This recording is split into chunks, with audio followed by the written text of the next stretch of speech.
Well, it's day 2 down at Banks. We've had another really good day. The sun's been shining. There's been not much wind again. So what's been happening today? Linda's been carrying on looking in the entrance passageway.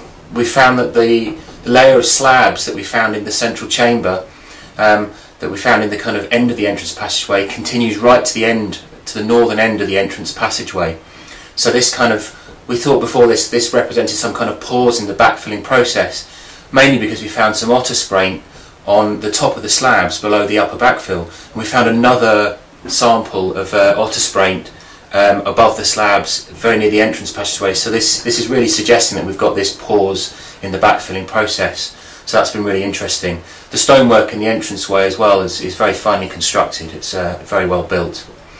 Dave's been carrying on in the west cell, where we've been battling against the incoming water that's percolating from the rest of the kind of quarry cut through the kind of stonework and the backfill, because it's kind of basically the sump of the site.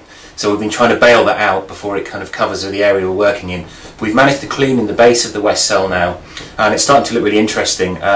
We've managed to get out a large big stone block that was kind of dropped into the deposits, and we're finding evidence of human bones, human remains in the top of the silty kind of backfill. It's still looking perhaps a bit disturbed. We're still trying to find the exact level of the disturbance, but certainly the west end of it, this western corner, we're finding that there's bits of human bone in amongst these slabs.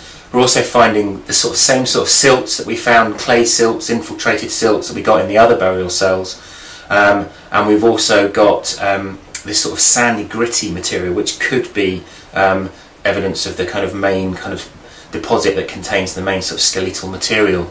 So it's looking quite promising, although it is disturbed. So hopefully tomorrow we'll be recording this, photographing it, and starting to lift some of these top fragments of human bone. The clearest one we've got is the top of a femur, or actually it may be the base of a femur. We've got part of a femur which has already been exposed.